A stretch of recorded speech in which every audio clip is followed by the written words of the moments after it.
Des nez très pointus, comme ça, avec des petits yeux, des cheveux assez plats, comme ça, pas du tout comme ça, avec le même genre de costard, mais il était maigre. C'était ça.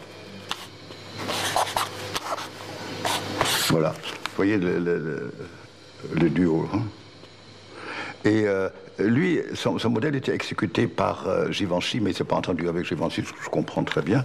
Et c'est après, seulement 6 mois après, qu'il est rentré chez Dior. Tandis que moi, mon modèle était exécuté par Balmain, qui faisait partie du jury. Quand je suis allé chez les essayages, il m'a demandé si je ne voulais pas travailler dans son studio. Bon, j'aurais préféré peut-être autre chose, mais j'ai commencé à travailler. Et le premier jour, je me souviens, il pleuvait, il n'y avait pas de taxi. Et là, je trouvais ça un peu triste. Mais alors j'arrive là-bas, c'était assez sinistre. On m'a donné un bureau où il y avait déjà 4 personnes qui dessinaient. Parce qu'à l'époque, il fallait, comme on dit, relever les modèles. Ça veut dire dessiner tous les modèles, broderie, chaque fleur et chaque machin pour les clients, parce que les photocopies n'étaient pas bonnes. C'est pour ça que je sais si bien dessiner les vêtements et tout, parce que vraiment, il fallait qu'on reconnaisse les vêtements, qu'on voit chaque couture, qu'on voit chaque détail. C'était une discipline incroyable qu'aujourd'hui, avec les computers et tout ça, les jeunes gens n'apprennent plus à faire ça. C'est chiant à mort, hein, parce qu'il fallait faire des albums. Il y avait 4 personnes là-dedans. Et moi, j'étais le seul quand même à qui on avait demandé de faire la collection qui s'appelait Florilège. C'est la collection de la boutique. C'était là ça. Pour un gamin qui débarque, je trouvais ça pas si mal. Bon, c'est des vêtements un peu jolis, madame, un peu moins chers. Hein. Donc, ça, vous savez, la mode de l'époque, hein. C'était typique pour l'époque. Hein. C'était toujours la taille serrée, hein. Comme ça, des petits Spencer. Moi, on dirait que ça existe encore, hein. Avec des jupes un peu comme ça. Vous voyez, c'était des choses assez simples, mais pas mal. Quand je suis rentré là-dedans, je me suis dit, bon, ces jeunes gens ici, c'est bien gentil, mais il y en a qui n'étaient pas si jeunes que ça. Moi, je veux être chef du bureau de dessin. 6 mois après, ils étaient tous virés et j'étais en tête. J'ai trouvé une très bonne méthode pour faire ça. Je faisais le travail de tout le monde, qu'eux pouvaient partir. Et après, j'ai aperçu que moi, j'étais le seul qui travaillait, eux, ils ne foutaient rien. Can you draw Monsieur Balmain? I don't know what he looked like. Mais M. Balmain, à l'époque, il était relativement jeune, mais moi, il me paraissait sans âge. Hein. Il n'avait pas beaucoup de cheveux, une petite moustache, assez classique, très classique, assez rond. Comme ça. Très snob. Can you draw what you considered a good night out back then? Mais les soirées de l'époque, c'était dans les boîtes de nuit, le côté les balles et tout ça, moi je connaissais personne. Donc c'était les boîtes de nuit. Oui, les boîtes de nuit, c'est l'éléphant blanc où il y avait un orchestre qui tournait, un orchestre genre jazz pendant 30 minutes et après un sud-américain, parce que moi j'étais spécialisé dans le sud-américain. Et alors, donc les messieurs étaient forcément habillés. Je voulais laisser une sape de dos pour une raison très précise, parce que donc le monsieur tenait la dame comme ça, vous voyez, qu'il dansait comme ça, et comme chez Balmain, j'en avais un peu ras-le-bol, hein, et tout, c'était même pas une question d'argent, mais franchement, j'en avais pas envie, j'avais plus envie. J'avais assez vu la tête de son assistant et ça suffisait comme ça. Hein. Alors, j'ai accepté la proposition de Jean Patou, et c'est là, au fait, que j'ai vraiment appris le métier, parce qu'il y avait encore des premières et des gens qui avaient travaillé dans les années 20 et 30, qui connaissaient les tissus et tout. Parce qu'à l'époque, la retraite, c'était pas à 60 ans. Hein. Il y avait des premières de 75 ans, mais qui étaient mieux que les jeunes. Hein. Can you draw one of your first workshops? Oui, la star, c'était du temps de Patou, elle s'appelait Alphonsine. Elle avait des cheveux gris, comme ça, très, très, très hirsutes, comme ça, très, comme si elle ne se coiffait jamais avec comme ça. Et elle portait toujours des pulls gris, je n'ai jamais vu dans autre chose. Elle était forte sans être grosse, hein, comme ça, avec un nez assez comme ça, et toujours la pochette ici avec les épingles, et une jupe de flanelle grise. Elle était assez classique. Mais ce qui était amusant, c'est son langage. Vous savez, il y avait un langage dans la couture qui n'était pas toujours très châtié. Par exemple, si une robe tombait bien, elle dit « Ah, c'est bien, ça tombe comme une merde du 6e ». Ça, c'était le langage couture. Ah, c'était pas le Gotha, hein. Mais c'était amusant, c'était très amusant. Ils avaient gardé des échantillons de tout.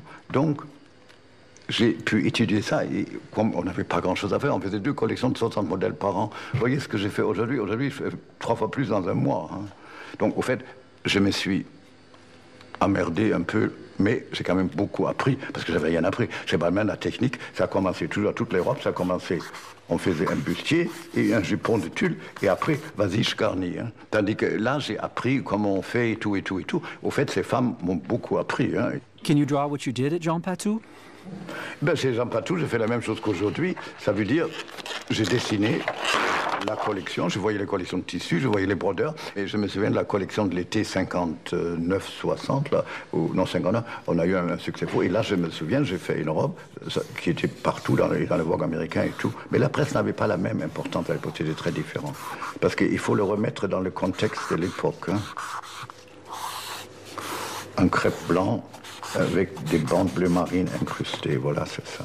Ça, pour l'époque, c'était une robe dépouillée. Parce que le reste était plus chichi.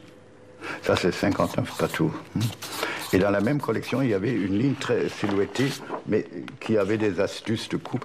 Moi, j'ai toujours adoré les chapeaux, dont l'entrée des têtes est plus grande que ce qu'il faut vraiment. Et les épaules étaient relativement larges, qu'ils n'en faisaient pas à l'époque. Et ça, c'était comme un corset. Et là, ça se tenait comme ça, mais les jupes étaient très tenues comme un tonneau. Là, il y avait un pli et les manches étaient 3 quarts. Et ça, c'est une silhouette que j'aime encore aujourd'hui et que d'une façon ou d'une autre, je fais encore aujourd'hui. Après, je m'en souviens plus. Parce que vous savez, il ne faut pas oublier, je ne tiens pas d'archives. Hein. Je n'ai rien. Bon, les maisons, non, mais moi, je n'en ai pas. Je ne regarde jamais les archives. Hein. Ça ne m'intéresse pas.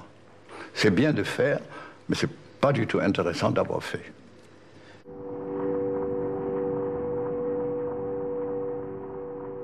Alors, la première chose, pour faire contraste avec la fourrure sérieuse, je dis, c'est pas possible, on va appeler ça fanfare, et j'ai fait ça, en 3 secondes au bout d'une table, qui sont devenues les fameuses initiales Fendi. Mais c'est rigolo, je me vois en bout de table, les sœurs étaient là, et j'ai fait ça, et tiens, voilà.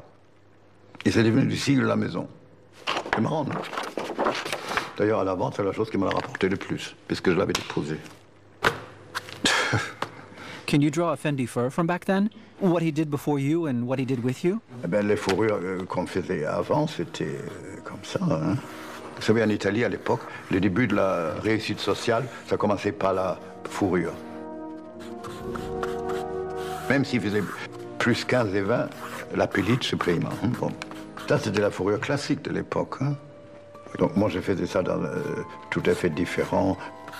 Je faisais des petits blousons en cuir, comme presque de style militaire, avec des parties en cuir et des parties en fourrure, sur des bermudas en fourrure, et comme ça, avec des grandes bottes. Ça n'avait aucun rapport avec ça, vous voyez. Mais à l'époque, ça me paraît, d'ailleurs toute la mode, même des années, fin des années 60, ça me paraissait très léger et très naïf. Et c'était jamais un propos d'argent. Aujourd'hui, les gens parlent trop d'argent, de chiffres. J'ai jamais entendu parler d'augmentation, de chiffres, de machin, de part de... C'était des sujets qui n'étaient pas mentionnés. Hein. J'ai l'impression que j'étais dans un truc d'enfant. What did you look like physically? Comment je m'habillais? Yes. Oh là, dans les années 60, j'y allais... je me souviens une fois, à Rome, il y a eu un accident dans un taxi qui rentre dans une voiture, qui rentre dans un scooter. Et j'étais le seul témoin parce que j'étais dans le taxi. Et quand il fallait aller à l'hôpital pour témoigner, parce que le pauvre garçon était mort, évidemment, ça, dans la salle d'attente des urgences, un hôpital romain, c'est parce que c'est le plus propre au monde à l'époque. Hein, j'avais un chapeau de feutre, de chérotique sur la tête comme ça. Et, vous le croyez ou pas, une cape courte en renard. Et un costume avec une culotte à la française en tweed marron avec des bottes de vernis jusque-là, voyez. Mettez ça dans un hôpital public, aux urgences, où les familles viennent pleurer parce qu'on a dit que le père est mort, que la mère s'est fait écraser.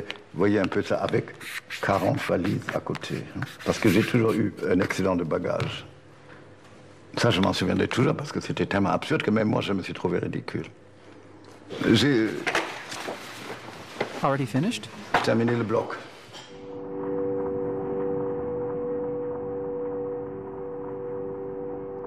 Le freelance était une chose qui commençait. Donc, je ne vais pas dire que j'ai inventé cette profession, mais disons que je l'ai fortement développée. J'ai commencé à faire Crizia, Mario Valentino, tout. Can you draw your first collection for Chloé? Oui, ça je peux. C'était des petites vestes comme des blousons.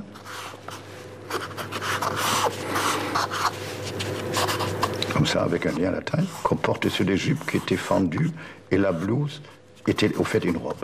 Voilà, c'était aussi simple que ça.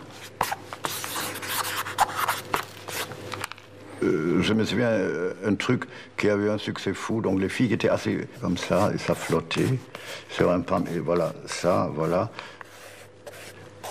Et il y avait des incrustations de dentelles géométriques partout, comme ça, et là aussi, comme ça, comme ça. Et c'était en crêpe de Chine beige, voilà, ce genre-là.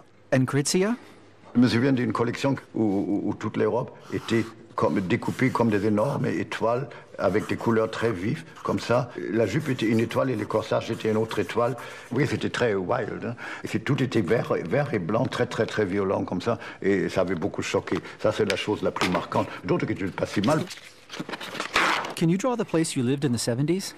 C'est drôle, j'ai habité 2 fois dans ma vie la même rue. J'ai habité rue de l'Université au 35 et après pendant très longtemps au 51. Et celui du 35, j'aimais beaucoup ça parce que c'était un appartement assez idéal. Mais on disait la maison hantée. Et tous les gens qui l'ont eu après moi, cet appartement, ont mal fini. Moi, j'ai passé 10 ans déchaîné là-dedans, donc franchement. C'est là que j'ai commencé à faire la collection Art déco, ce qui était une redécouverte. Il y avait très peu de gens qui faisaient ça à l'époque. Et je me souviens à mon salon principal où on rentrait. Il y avait 2 grandes fenêtres où j'avais mis des rideaux en tulle argent, mais comme du gros filet. Ici, il y avait un miroir en argent de roulement avec des glands, comme ça. Et là, devant, l'immense table qui maintenant, je ne sais pas dans quel musée, c'est Mr. Chow qui l'avait acheté, du Dunant en lac écaille avec comme un Mondrian dessus, comme ça, qui avait été fait pour je ne sais pas quel bateau, avec des fauteuils en lac noir de Prince, recouverts de velours rouge, un tapis rose, et les murs étaient laqués roses et les sous-bassements étaient laqués noirs. Là, il y avait un grand tableau abstrait. Un des rares tableaux qu'il avait fait était très joli, de François-Xavier Lalanne. Et là, il y avait une cheminée avec une grande glace où il y avait un lapin art déco des frères Martel. Voilà. A Martel Brothers rabbit? Oui. Qui était ravissant. Et que les gens trouvaient honteux d'avoir payé si cher à l'époque. On trouvait ça ridicule.